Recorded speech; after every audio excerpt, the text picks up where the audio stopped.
como prosperar, abrir filiais e preservar a qualidade e o sabor de pães, bolos e outras delícias em todas as filiais. Como fazer de uma central de produção um nicho certo de lucratividade? No programa de hoje, você vai conhecer histórias de sucesso, quando o assunto é central de produção e indústrias. E saiba também como investir e como se preparar para a produção industrial, na opinião de profissionais do Senai. Fique ligado!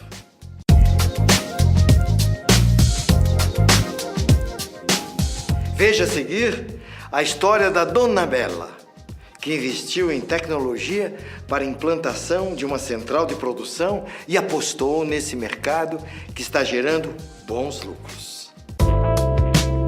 Situada em Taubaté, interior do estado de São Paulo, a Dona Bela é um bom exemplo de implantação e gestão de centrais de produção, o que permitiu à empresa prosperar, diversificar, fornecer para uma filial e até mesmo para outras padarias é o processo de ultracongelamento, que permite que todas as delícias produzidas cheguem ao consumidor final com frescor, sabor e qualidade. Quem comenta como é feito o processo de ultracongelamento é a empresária Suzane Taube. Hoje nós resolvemos então sair de uma produção que fosse artesanal e partir para uma produção semi-industrial. A hora que você também entra em um processo de congelamento, o layout da sua produção também passa a sofrer alguns ajustes. Nesse processo do congelamento, iniciamos uma mudança total de produção, não em maquinários no início, mas o que mudou foi a forma e o processo e a tecnologia que a gente implementou. Então iniciamos com o processo da pré-pesagem, onde nós fazemos toda a preparação dos kits, que a gente chama de kits, que vão ser entregues para cada um dos profissionais. Formas detalhadas, específicas para o congelamento. Essas formas elas têm que ser limpas, elas têm que ser secas, para que o processo não sofra variação. O produto, quando entra para ser congelado, ele não pode sofrer nenhum processo de fermentação. Ele tem que entrar no seu estado ainda pré-fermentação. Então, para isso, o que a gente fez? Nós chegamos à conclusão que nós tínhamos que resfriar tanto a água quanto os próprios ingredientes que iam se utilizar no processo de produção. Então, para isso, os produtos são colocados na câmara, eles sofrem uma queda de temperatura para então realizar o processo de batimento daquela massa. O congelamento ele tem os seus detalhes e é isso que faz a diferença. Então, todos esses detalhes que eu estou te colocando é que fazem com que o produto realmente não tenha alteração. Se a gente não seguir essas etapas, a gente vai ter alteração do produto. Então, se eu colocar um produto dentro da câmara, que ele já está em um processo de fermentação, com certeza eu não vou ter o mesmo resultado. Quem conta como surgiu a ideia de montar uma central de produção é o empresário Sr. Hans Taube. Quando decidimos entrar nesse segmento, nós enxergamos uma oportunidade no segmento de panificação. Por quê? Porque é um segmento em fase de transformação no Brasil. Ele está numa fase hoje muito evolutiva e muito promissora. Hoje, sem um estudo de empreendedorismo nessa área, você não consegue fazer nada. É óbvio que nós fizemos um estudo de mercado, de localização, de marca, de posicionamento, de imagem interna do estabelecimento. Tudo isso foi objeto de análise antes da implementação deste projeto. O congelamento em si nada mais é do que um processo de conservação. O ultracongelamento é apenas uma fase do processo para você superar determinada propriedade indesejável no produto. Só isso, não tem diferença nenhuma. Então imagina, se eu trabalho com um processo de conservação do produto, eu não altero as características do produto. Pelo contrário, eu vou trabalhar de forma que ele melhore. É o que efetivamente nós conseguimos. E nós racionalizamos toda a parte de infraestrutura operacional e principalmente de produção. Eu acho que esse processo no Brasil é inovador, porém em outras partes do mundo ele já vem sendo operado nesse sistema durante muitos e muitos anos.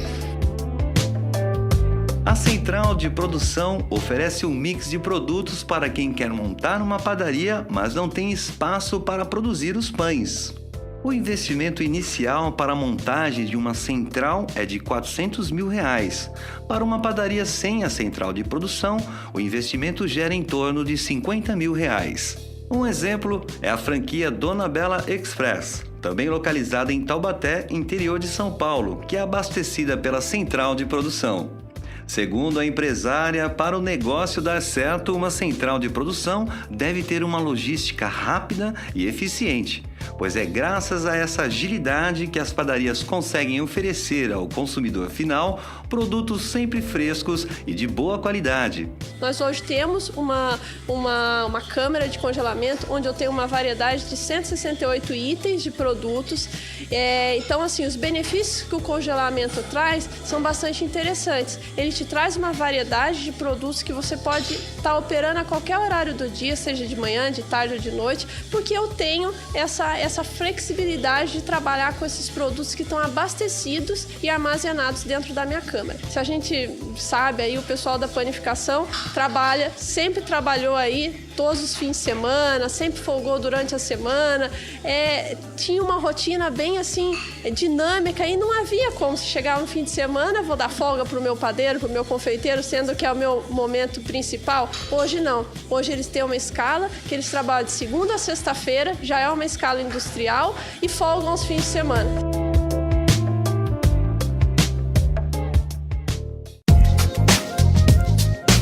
Gostou da reportagem? Está pensando no assunto? No próximo bloco, conheça a opinião de quem entende. Nós voltamos já já.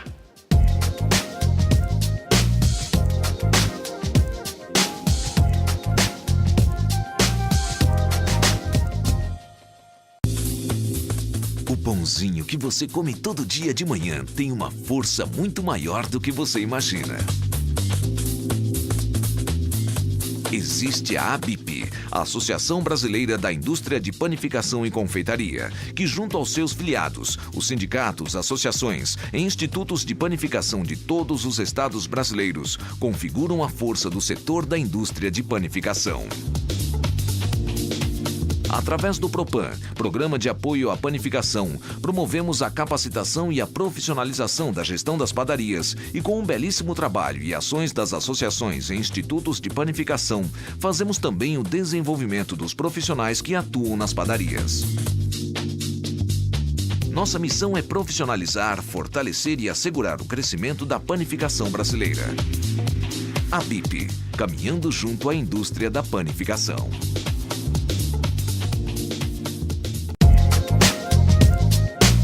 Veja agora o que o Senai oferece para orientação da montagem e gestão de uma indústria de pães. E é de Brasília, Distrito Federal, que o senhor Alberto Borges, assessor da Diretoria-Geral do Senai, nos fala sobre o que a entidade tem feito para melhorar a qualidade da mão de obra na indústria da panificação e sobre os principais desafios para preparar os profissionais do setor. O Senai busca atender a qualificação de trabalhadores para a indústria. E o setor de panificação e confeitaria é um setor que sempre tem sido objeto da maior atenção da instituição. O Senai oferece um número grande de cursos, atuando nos 27 estados da federação. Portanto, todas as panificadoras, onde quer que elas estejam no país, elas são atendidas, os profissionais são qualificados pelo Senai para atender a real demanda do mundo do trabalho.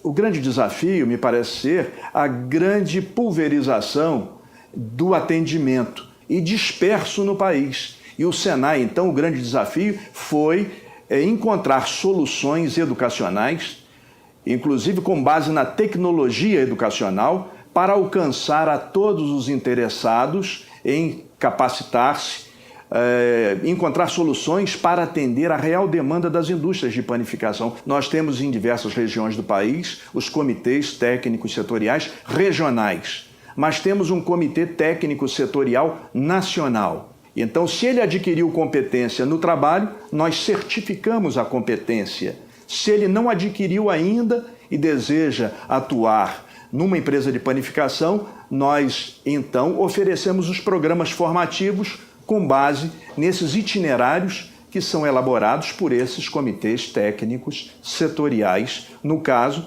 da indústria de panificação. Na matéria-prima, o Senai tem alguma atuação, senhor Alberto? O Senai tem uma escola, tem laboratórios instalados em Fortaleza, Centro Regional de Tecnologia de Moagem. Nós temos lá ensaios realizados em relação à qualidade de trigo, derivados, ensaios e análises de farinografia, glúten, umidade, moagem experimental. Então, esta é uma unidade que atende ao setor de panificação. O programa O Empreendedor tem o compromisso de levar aos espectadores informações sobre o que há de melhor em termos de capacitação nas várias regiões do Brasil. Nós temos unidades móveis sobre rodas, é a maior dimensão de uma carreta que pode trafegar nas estradas sem necessidade de batedores. Então essas unidades sobre rodas são laboratórios de panificação que percorrem todas as estradas e chegam aos pontos mais distantes do país para oferecer capacitação em relação à panificação. Além dessas unidades sobre rodas, nós temos kits didáticos produzidos pelo Senai, que vão em container, transportados muitas vezes até no bagageiro de um ônibus. E lá onde o curso vai se realizar, então os containers são abertos e o equipamento colocado no ambiente cedido pela comunidade ou pelas panificadoras, e ali os cursos são oferecidos. Mas não só nas unidades fixas, unidades sobre rodas, com os kits didáticos, nós chegamos também, e é uma experiência de 30 anos na região amazônica, o navio Samaúma, o navio Escola Samaúma. É considerado lá o barco da esperança. Ele chega àquelas comunidades ribeirinhas, nos pontos mais distantes, mesmo de Manaus, por exemplo, ou de Belém. O navio chega, ele atraca num cais existente ou ele é colocado próximo às comunidades e as pessoas vêm até o barco e fazem ali os cursos de panificação. Além disso, nós oferecemos cursos que são ministrados virtualmente. Através da internet, alguns cursos podem ser realizados no local onde o aluno está, na sua residência ou na panificadora onde ele trabalha. Ele pode fazer um curso à distância oferecido pelo Senai. Aqueles que não têm acesso à internet podem fazer também com o uso de DVDs sobre alimentos seguros, como manusear os elementos, como processar os alimentos. Então isso é oferecido através de recursos que vão até o aluno. Cursos que podem ser feitos dentro de uma modalidade que nós chamamos de Senai 24 horas. A seguir, conheça o caso de quem lucra com a fabricação de embalagens e atende às necessidades das empresas que trabalham direto com o consumidor final. As embalagens ganharam status de produto e hoje são uma poderosa ferramenta de marketing. Mais do que acondicionar produtos, preservar a sua qualidade, facilitar o transporte e a estocagem, elas levam a marca de uma empresa para dentro da casa do consumidor. Buscar a melhor embalagem para cada produto é fundamental para quem quer oferecer uma boa apresentação a seus clientes. Segundo pesquisa realizada pela ABRE, Associação Brasileira de Embalagens, para o consumidor, embalagem e conteúdo constituem uma única entidade. Nesta matéria, vamos mostrar uma empresa de embalagens que descobriu nas padarias um excelente nicho de mercado. A Goodpack Embalagens está no mercado atacadista e varejista há 20 anos e atua na comercialização de embalagens descartáveis para alimentos perecíveis. O depósito, instalado na cidade de Santo André, São Paulo, ocupa uma área com capacidade para armazenar 10 mil metros cúbicos de produtos.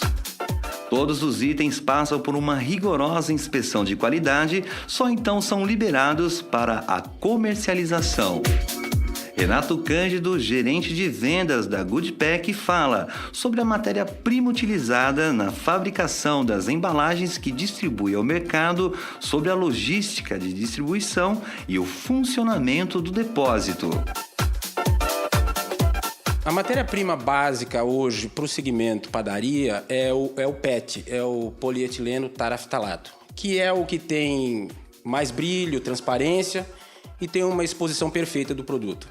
Para produtos quentes, nós trabalhamos com as embalagens de polipropileno, que são embalagens com maior resistência à temperatura e que são indicadas para aquecimento em forno de micro-ondas. Os empresários deveriam procurar, junto aos seus fornecedores, qual o produto adequado para determinado produto a ser embalado. E eu costumo dizer que não adianta o empresário investir numa mão de obra, num confeiteiro muito bom, se ele não tem uma exposição boa do produto. Ele está perdendo todo o trabalho que ele investiu. É muito importante a embalagem certa para o produto certo. O nosso depósito tem um horário distinto da administração. Eles trabalham na parte da tarde, separando as mercadorias que já foram passadas no pedido. Esses caminhões são carregados às 19 horas e a partir daí eles seguem os seus destinos. A Goodpack fornece para supermercados, lanchonetes, restaurantes e padarias. A empresa conta com uma carteira de 3.000 clientes cadastrados e atende várias regiões do Brasil.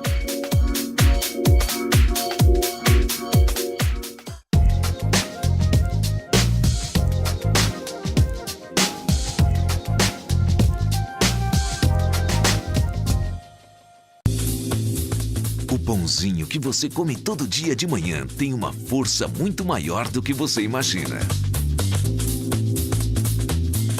Existe a ABIP, a Associação Brasileira da Indústria de Panificação e Confeitaria, que junto aos seus filiados, os sindicatos, associações e institutos de panificação de todos os estados brasileiros, configuram a força do setor da indústria de panificação.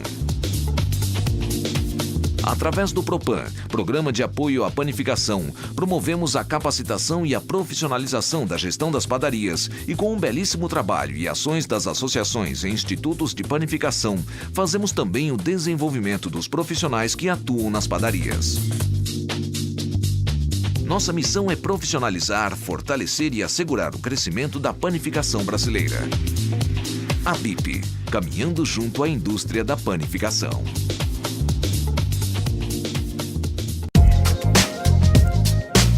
Para saber se a tendência das centrais de panificação é realmente um sucesso, nada melhor do que ouvir a voz de quem apostou no segmento e está tendo bons lucros.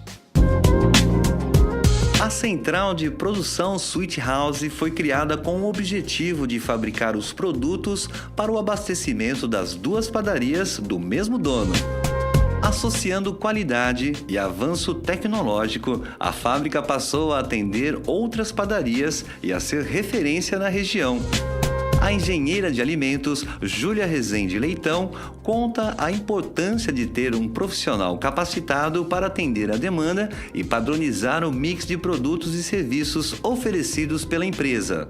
O engenheiro de alimentos é o profissional responsável por acompanhar desde o recebimento da matéria-prima até a qualidade do produto final, ou seja, não vai causar danos à saúde dos consumidores. Qual é a diferença entre uma engenheira de alimentos e uma nutricionista? O nutricionista ele tem a formação voltada mais para a importância de cada matéria-prima e ele avalia depois que a pessoa ingere o alimento. Tá? O engenheiro de alimentos ele tem uma formação mais técnica, envolve a parte de produção, equipamentos, matérias-primas, novos ingredientes, novas tecnologias de produção, novas tecnologias de processo. Numa panificadora, a gente consegue fazer o balanceamento das receitas, verificar se todos os ingredientes utilizados estão nas quantidades necessárias, o que vai ocasionar redução de custo. E dentro da empresa vai avaliar como os colaboradores estão armazenando essa matéria-prima, como que está a organização das câmaras, geladeiras, freezers, verifica também a higiene pessoal de todos os colaboradores envolvidos no processo produtivo.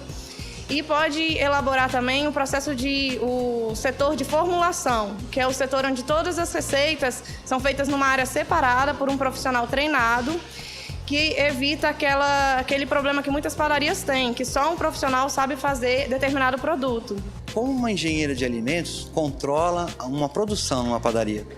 O engenheiro de alimentos vai administrar a produção através de controles. Com o uso de checklists, o panificador consegue a qualidade dos produtos, redução de desperdício e o aumento da produtividade. Então você vai verificar a câmara fria se os produtos estão adequadamente embalados, etiquetados, vai verificar a data de validade dos produtos armazenados, verificar se existem vazamentos, verificar como está a fiação. O custo de ter um engenheiro de alimentos numa empresa é alto no seu ponto de vista? O engenheiro de alimentos é um profissional que se paga na empresa, tá? Através da redução do desperdício, otimização das matérias-primas, otimização do processo e uso de novas tecnologias.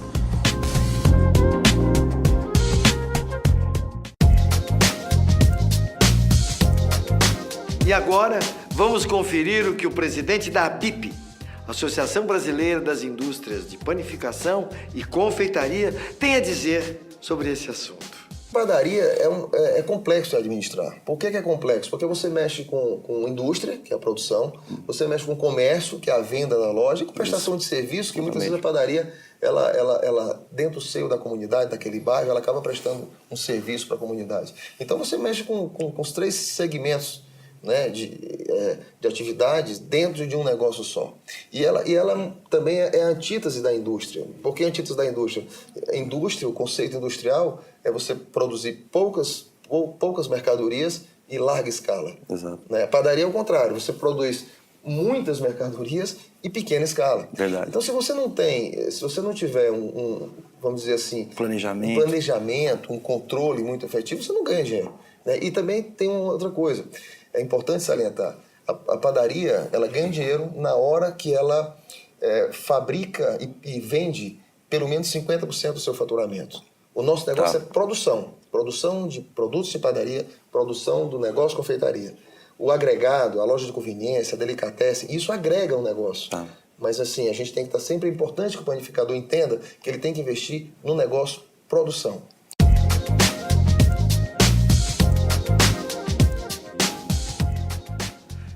Lápis e papel na mão, a receita de hoje é uma tentação. A receita do programa de hoje se chama Kuka, um bolo tradicional da Alemanha muito consumido no sul do país. Quem vai preparar o passo a passo dessa receita é o panificador Hans Taube. Então vamos lá. A receita é composta de farinha de trigo, 750 gramas, o sal, 13 gramas, 20 gramas de fermento, margarina, 75 gramas, água, 415 ml, um ovo e 150 gramas de açúcar. Refinado, não cristal. Agora vem o segredo dessa receita. Quer dizer, de forma artesanal, nós vamos misturar ela com a mão. Então agora nós temos a massa aqui pronta e nós vamos esticar ela aqui na forma. Essa forma tem 20 centímetros por 60, equivale a uma forma de 40 centímetros de diâmetro. Então, se for fazendo uma forma redonda, seria 40 centímetros. Aí nós temos a massa pronta e essa massa agora ela é fermentada por aproximadamente 15 minutos. Depois da fermentação, nós completamos com a cobertura de jam. Nós não utilizamos geleia. Por quê? A geleia tem um índice de açúcar muito grande e o jam tem metade de açúcar e metade de frutas. Então o que acontece? Quando nós fazemos essa cobertura em cima da massa aqui, esse jam não derrete, o açúcar não derrete e nós temos uma consistência de frutas maior. Aqui agora em cima da massa nós vamos colocar o jam. E para terminar essa cuca, nós temos que colocar uma farofa. Essa farofa consiste de 150 de farinha, 150 de açúcar e 50 gramas de margarina. Depois de colocar o jam, agora vamos colocar a farofa. Essa farofa é fundamental porque ela é que vai dar crocância à cuca. E agora ela está pronta para ir ao forno.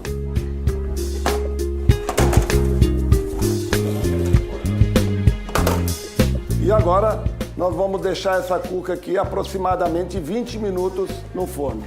E o detalhe importante é que o forno deverá estar a mais ou menos a 160 graus. E aqui está ela, linda e maravilhosa, com os grumos, como tem que ser. E a próxima etapa nós vamos degustá-la, né? E depois de vocês terem acompanhado todo o processo dessa receita especialista, eu estou aqui com o Sr. Hans e a Suzane para a degustação, não é isso, Sr. Hans? Exatamente, vamos provar a especialidade da casa agora, então. É bom, Suzane? É muito bom. Dentre tantas outras, essa é muito boa também. Então vamos lá.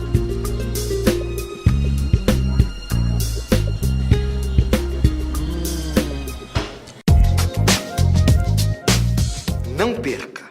No próximo programa, vamos falar de sucessão familiar. Conheça a história de empresas que estão apostando na administração dos herdeiros para inovar os negócios da família. Veja as dicas de especialistas no assunto e saiba como enxergar na sucessão um momento de novas oportunidades. Até a próxima semana.